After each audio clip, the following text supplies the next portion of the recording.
नाम तो था उनका जगदीश, पर सब कहते थे उन्हें चूड़ी वाले भैया। वे रहते थे शहर में, पर काम करते थे गांवों में। उनका काम था चूड़ी बेचना। पहले वे चूड़ियों की गठरी को अपनी कमर पर बांधकर ले जाया करते थे, पर इधर कई साल से उन्होंने एक गधी खरीद ली थी।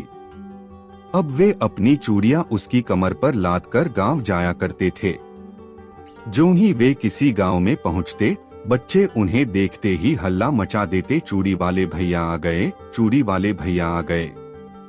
वे घर से चलते समय गधी को हाँकने के लिए एक छड़ी हाथ में ले लेते थे, पर मारते कभी न थे। उनका गधी हाँकने का ढंग भी निराला था। वे कभी कहते चल बेटी चल, कभी कहते जल्दी जल्दी चल रानी, गांव पहुंचना है। कभी कहते मेरी लाडो रानी झपटी चल, गांवों में बहू बेटियां इंतजार कर रही होंगी।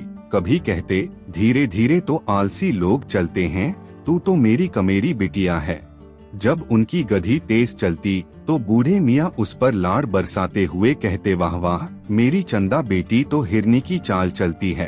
कभी उनका लाड़ और भी ज्यादा उमड़ता तो वे उसका पुट्ठा थपथपाकर कहते आज बहुत काम किया है मेरी सूरजमुखी ने, शाम को मट्टे में भिगोकर तुझे ऐसी रोटी खिलाऊंगा जैसी राजा की घोड़ी ने भी कभी नहीं खाई होगी। उनकी बातें राह चलते लोग सुनते और मुस्कराते।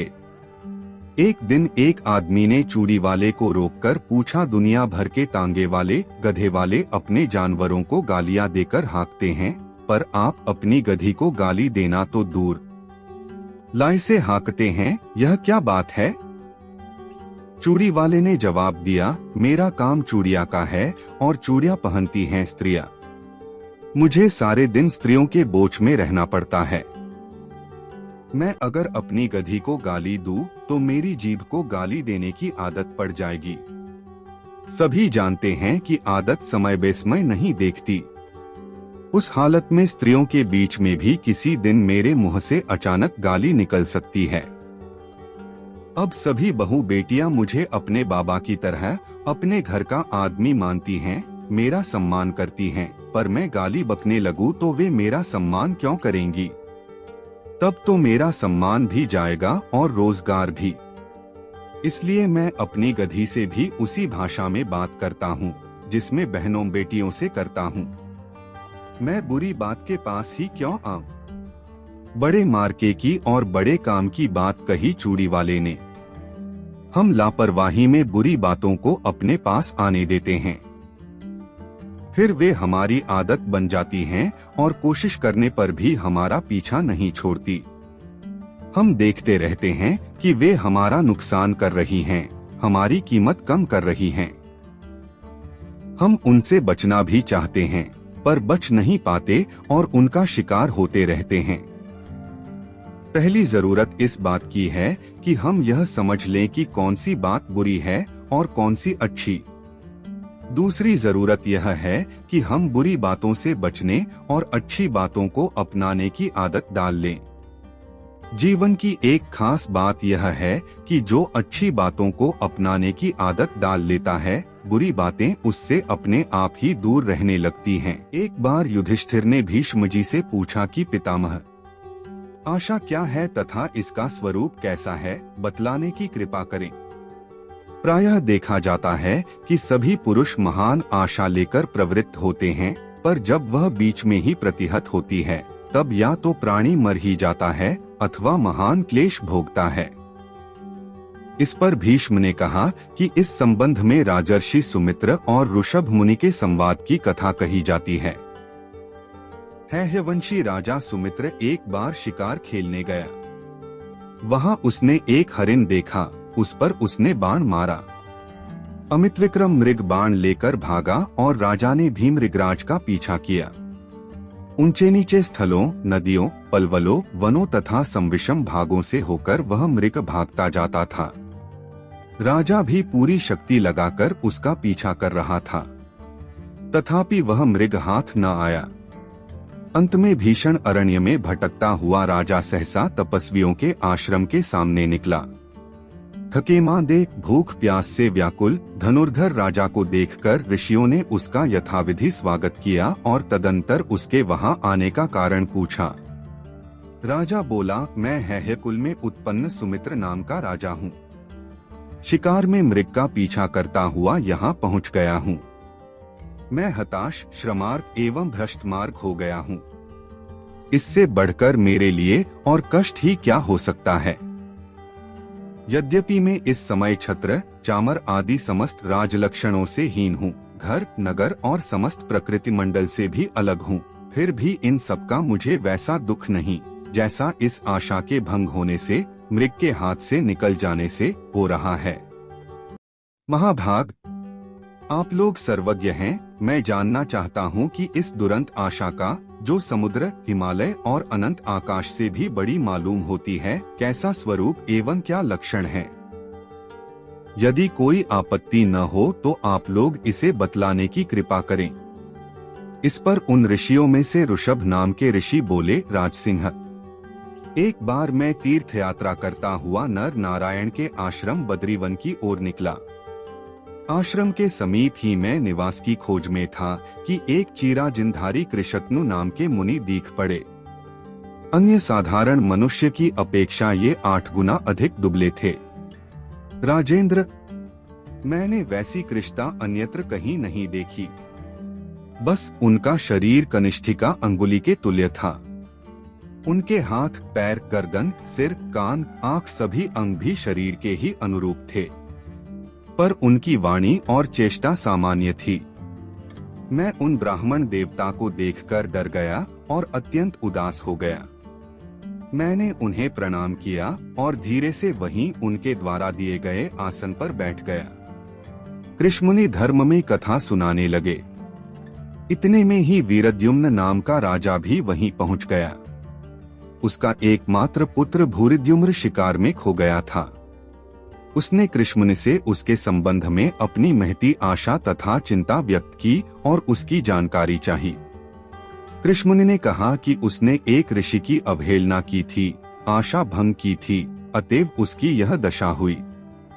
वीरद्युम्न निर्विण्ण और निराश हो गया। कृष्णमुनि ने कहा, राजन, दुराशा छोड़ो। मैंने यह निश्चय किया है कि जो आशा से जीत लिया गया है वही दुर्बल है, जिसने आशा को जीत लिया वास्तव में वही पुष्ट है।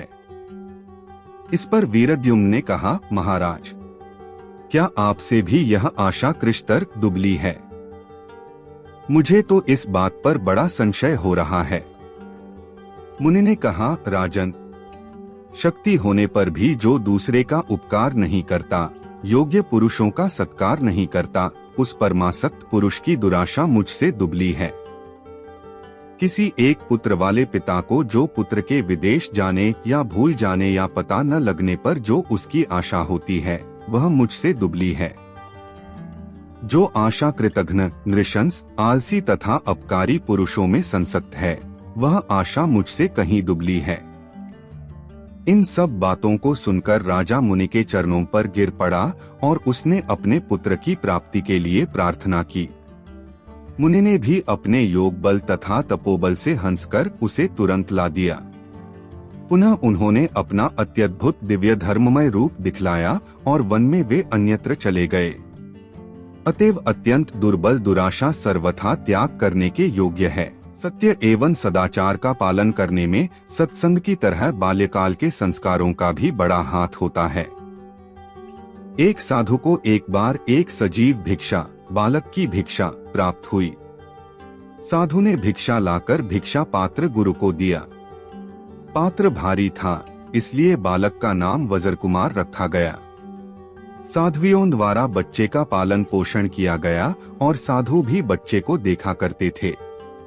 कुछ सालों बाद बच्चे को खुशहाल देखकर उसकी असली माँ उसे लेने आ गई, किंतु साधु मंडली उसे देने को तैयार नहीं हुई, जिससे वाद विवाद खड़ा हो गया। राजा के समक्ष निर्णय के लिए यह प्रकरण रखा गया। जन्म देने वाली माँ विविध प्रकार के खिलौने, मिठाइयाँ आदि लेकर आई और संघ की ओर से पुस्तकें और धार्मिक उपकरण रखे गए। सामग्रियों के बीच बच्चे को रखा गया। बच्चा धार्मिक उपकरणों की तरफ बढ़ा। उसने खिलौनों की ओर मुंह फेरकर भी नहीं देखा। तात्पर्य यह है कि एक अबोध बच्चा भी धार्मिक संस्कारों के कारण खिलौना छोड़कर धार्मिक उपकरणों की ओर बढ़ा। यदि इसी प्रकार माताएं अपने बच्चों में जन्म से ही अच्छे संस्कार डालें, तो आगे चलकर बच्चों को अपना जीवन ऊंचा उठाने में कोई दिक्कत नहीं होगी। पहले गौड़ देश में वीरभद्र नाम का एक अत्यंत प्रसिद्ध राजा राज्य करता था। वह बड़ा प्रतापी, विद्वान तथा धर्मात्मा था। उसकी पत्नी का नाम चंपक मंजरी तथा प्रधानमंत्री का नाम कौशल था। ये तथा उसके दूसरे मंत्री एवं पुरोहित भी धर्मनिष्ठ थे। ये सभी कर्तव्य अकर्तव्य, धर्म अधर्म आदि का निर्णय सदा धर्म शास्त्रों के आधार पर ही करते थे, क्योंकि वे जानते थे कि प्रायश्चित्त, चिकित्सा, ज्योतिष का फलादेश अथवा धर्म निर्णय सदा शास्त्रों के आधार पर ही करना चाहिए। जो बिना शास्त्रों के यूं ही मनमाना फतवा दे डालता है, उसे ब्रह्महत्या का पाप लगता है। इसलिए ये लोग राजा को सदा धर्मशास्त्र आदि का श्रवण कराते रहते थे। उसके राज्य में कोई नगण्य व्यक्ति भी अधर्म या अन्याय का आचरण नहीं करता था। उस समय गौड़ देश में स्वर्ग जैसा सुराज हो रहा था। एक दिन राजा वीरभद्र अपने मंत्रियों के साथ वन में शिकार खेलने गए। वे वहां दौड़ते दौड़ते थक गए और तब तक दोपहर भी हो गई थी। वे लोग प्यास से बेचैन हो रहे थे। तब तक उनकी दृष्टि एक छोटी सी पोखरी पर गई, जो प्रायः सूखी थी। उसके मंत्री बुद्धिसागर ने उसे देखकर उसमें से जल निकालने को युक्ति सोची। उसने उसमें एक हाथ का गड्ढा खोदा और जल निकाल लिया।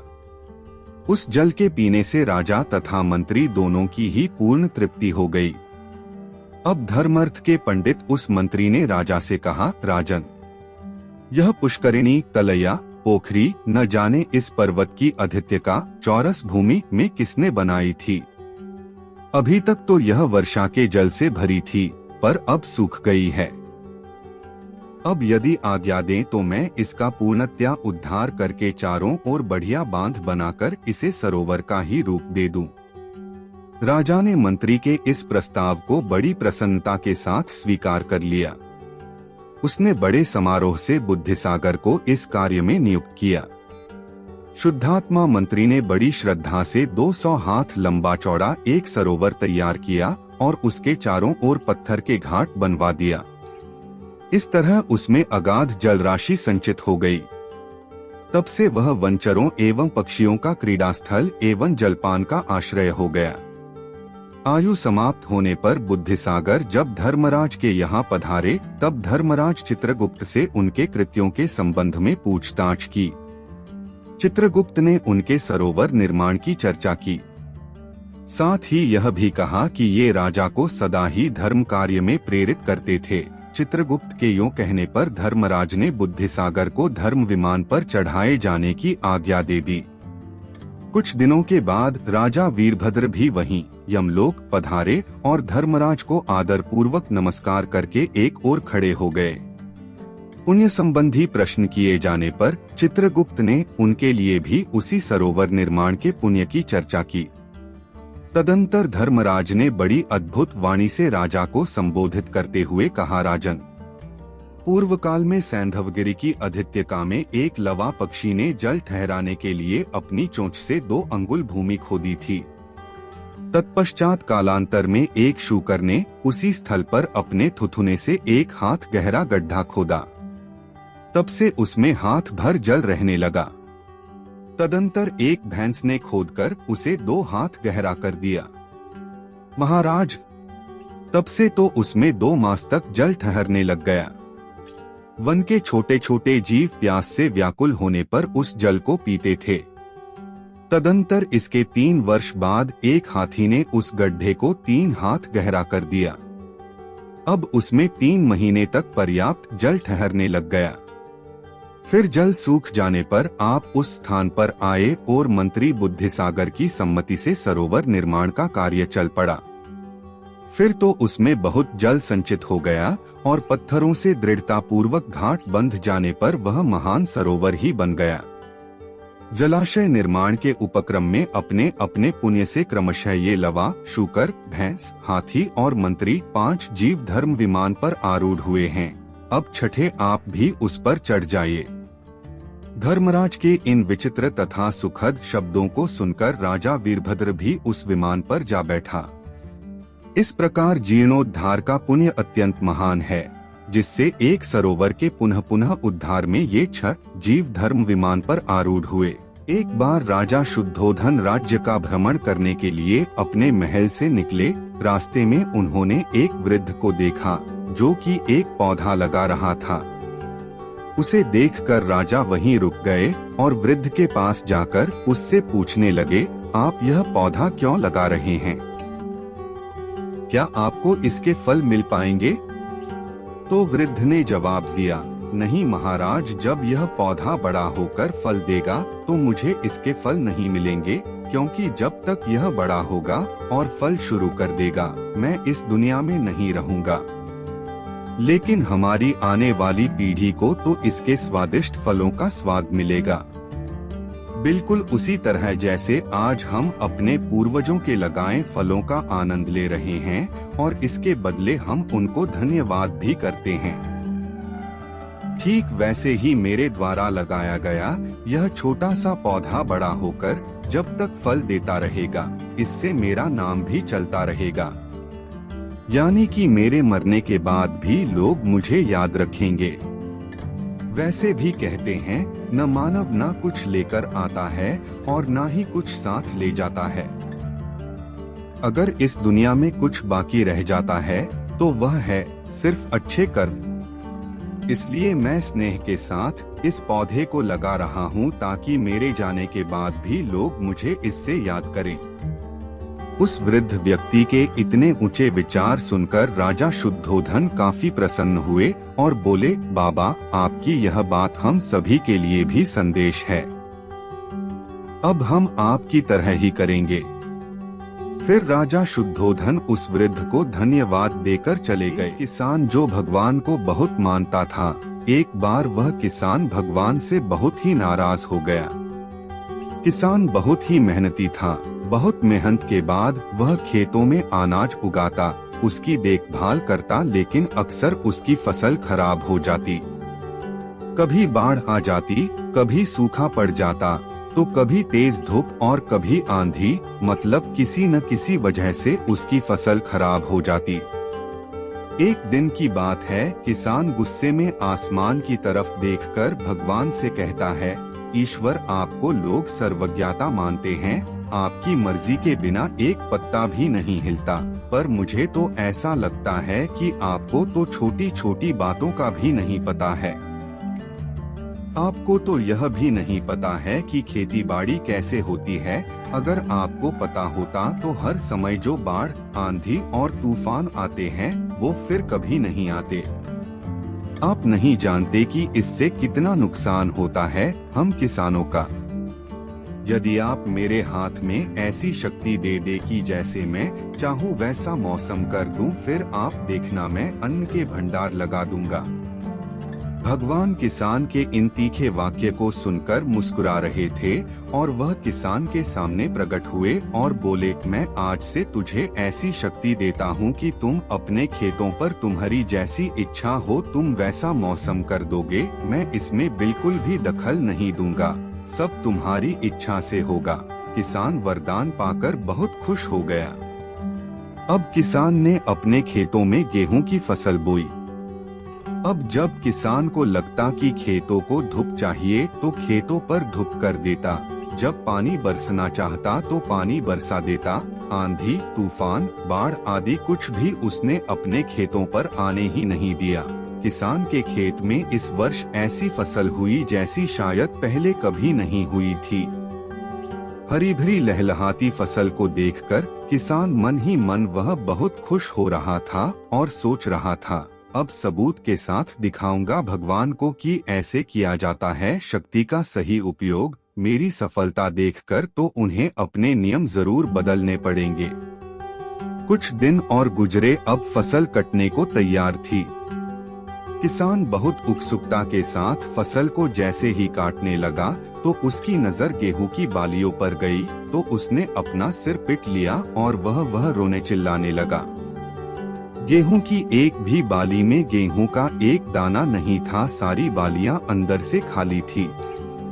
अब किसान बहुत दुखी हो गया। अब किसान ने भगवान को रोते हुए फिर से पुकारा, हे प्रभु, तुमने ये मेरे साथ क्या किया? तुमने मुझे ऐसी सजा क्यों दी? भगवान प्रकट हुए और बोले, पुत्र, ये तो होना ही था क्योंकि तुमने अपनी फसल को संघर्ष करने का मौका ही नहीं दिया। तुमने तो उन्हें आंधियों से जूझने ही नहीं दिया, ना तेज बारिश को सहने दिया और ना ही धूप में तपने दिया। तुमने अपने खेतों को एक भी चुनौती का सामना तो करने नहीं दिया न, इसीलिए तुम्हारी सारी फसल अंदर से खोखली रह गई। जब आंधी, तूफान, तेज बारिश और तेज धूप पड़ती है तभी ये पौधे अपने अस्तित्व को बचाने के लिए संघर्ष करते हैं और इसी संघर्ष से जो बल पैदा होता है, जिसमें शक्ति होती है, ऊर्जा होती है, और इसी ऊर्जा पूर्ति को तूने अपने खेतों को करने नहीं दिया। तेरे खेतों में बालियां सिर्फ इसीलिए नहीं फूटी क्योंकि तुमने उन्हें कठिन परिस्थितियों से गुजरने ही नहीं दिया जहां उनके अस्तित्व का जन्म होना था। याद रखना, सोना तब तक सोना नहीं होता है जब तक वह आग में तपने, गलने और हथौड़े से पीटने जैसे संघर्षों से होकर नहीं गुजरता है। कोयले का टुकड़ा भी हीरा तभी बनता है जब वह उच्च दाब और उच्च ताप की मुश्किल परिस्थितियों से गुजरता है। इसी तरह अगर हमारी जिंदगी में कोई संघर्ष ही ना हो, कोई चुनौती ही ना हो, तो हम भी इन गेहूं की बालियों की तरह खोखले रह जाएंगे। हमारा भी कोई अस्तित्व नहीं होगा। विपरीत परिस्थितियां, चुनौतियां और समस्याएं हमें और अधिक निखारती है।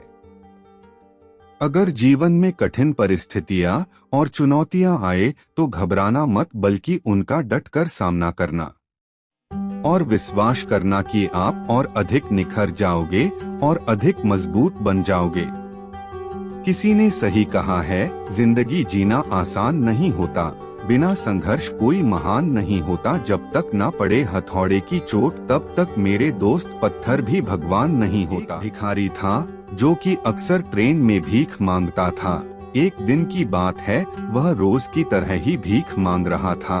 तब उसे ट्रेन के अंदर एक सूट बूट वाले व्यक्ति को देखा, जिसे देखकर भिखारी को लगा कि ये व्यक्ति भीख में जरूर कुछ अच्छा देगा।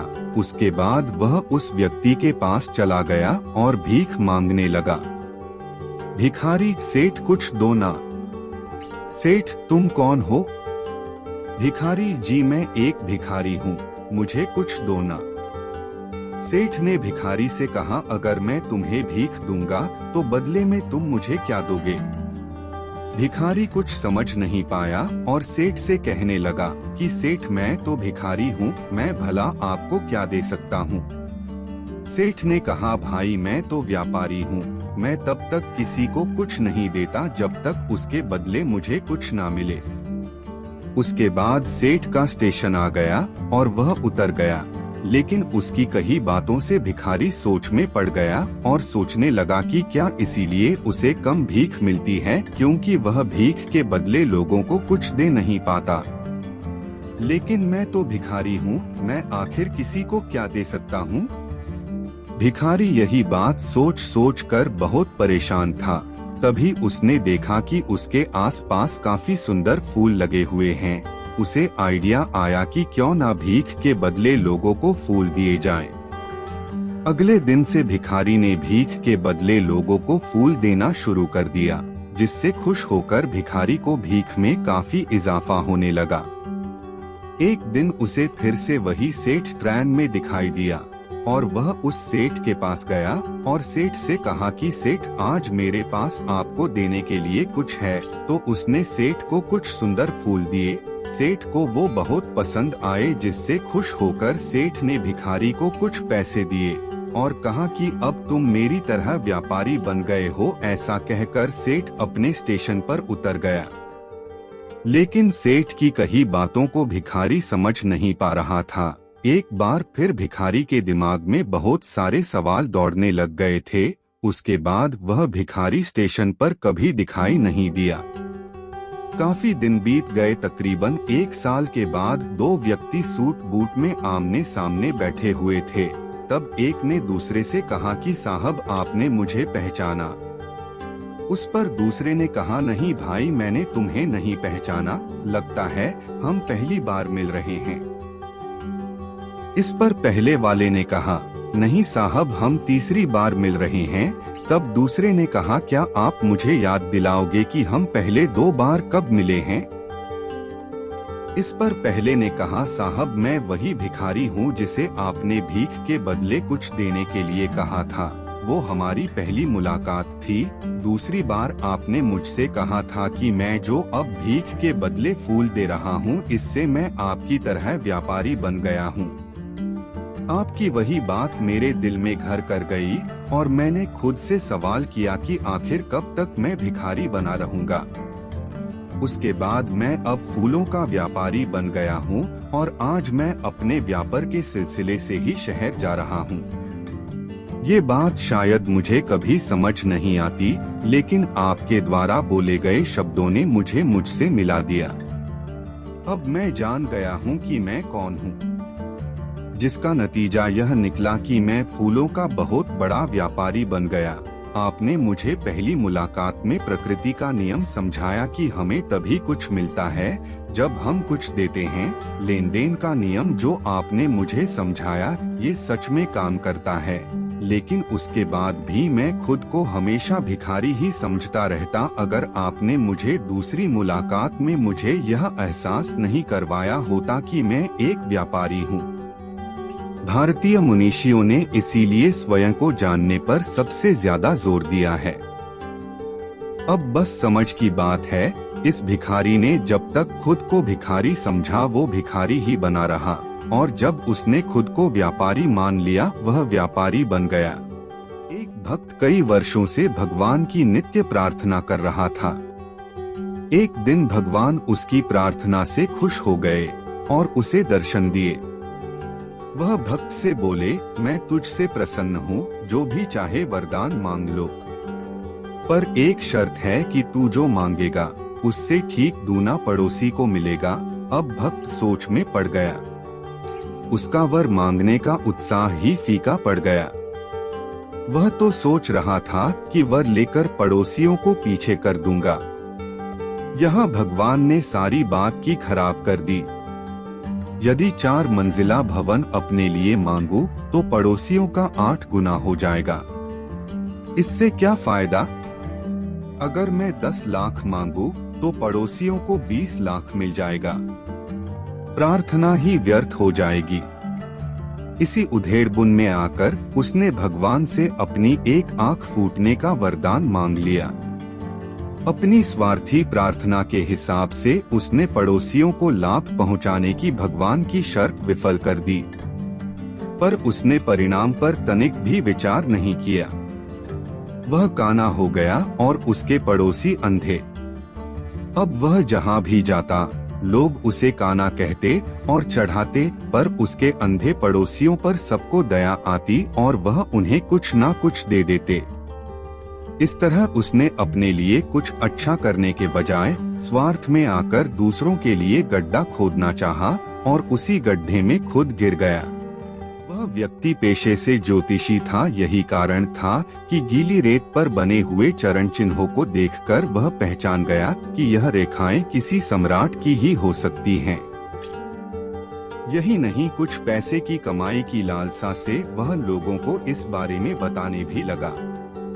लेकिन यह सोचकर उसके दिमाग में सवाल कौन था कि भला सम्राट इस भरी दोपहरी में नदी के पास क्या करने आएंगे। इसी उधेड़बुन में डूबे ज्योतिषी महोदय चरण चिन्हों का पीछा करते हुए एक झोपड़ी के पास पहुँचे, जहां आकर चरण चिन्ह समाप्त हो गए थे। काफी डरते डरते ज्योतिषी महोदय झोपड़ी के अंदर गए तो वह आश्चर्य में डूब गए, क्योंकि वहां कोई सम्राट नहीं बल्कि एक फकीर ध्यान मुद्रा में बैठे थे। उन्होंने ध्यान से देखा, फकीर के शरीर पर नाम मात्र के ही कपड़े थे। लेकिन वह ध्यान में काफी तल्लीन थे। पर ज्योतिषी अपनी जिज्ञासा नहीं रोक पाया और उसने बोला, हे फकीर, मेरे ज्योतिष ज्ञान के अनुसार यह चरण चिन्ह किसी सम्राट के ही प्रतीत होते हैं, लेकिन आप तो फकीर है। क्या मेरा ज्ञान झूठा है या किसी भ्रम में मेरा सामना हो रहा है?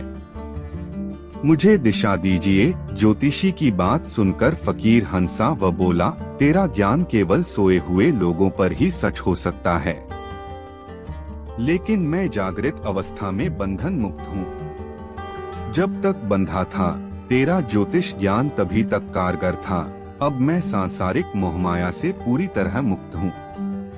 मेरा कोई भाग्य नहीं है, इसलिए तेरा ज्ञान भी मेरे ऊपर निरर्थक है। वह ज्योतिषी ठगासा फकीर को देखता रहा।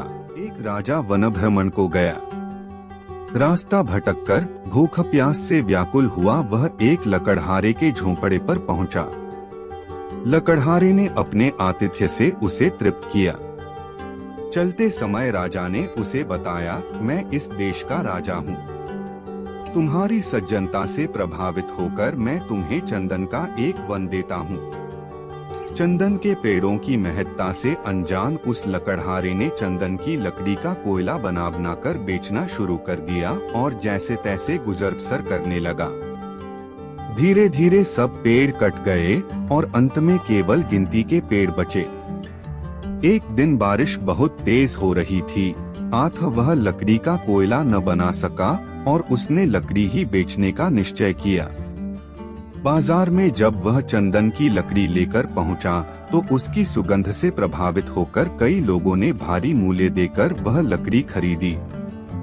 आश्चर्यचकित लकड़हारे ने अब इसका कारण पूछा तो लोगों ने कहा, यह चंदन की लकड़ी है, बहुत मूल्यवान होती है। अब तो वह लकड़हारा अपनी नासमझी पर बहुत पछताया। उसे पछताते देखकर एक समझदार आदमी उसके पास आया और यह कहकर उसे धीरज बंधाया, पछताओ मत भाई, तुम अकेले नासमझ नहीं हो, सारी दुनिया ही ऐसी नासमझी दिखाती है।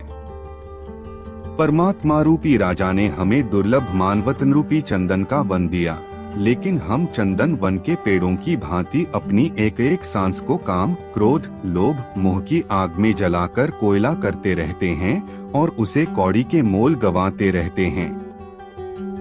इसलिए अब जो थोड़े बहुत पेड़ बचे हैं, उन्हीं का सदुपयोग कर लो।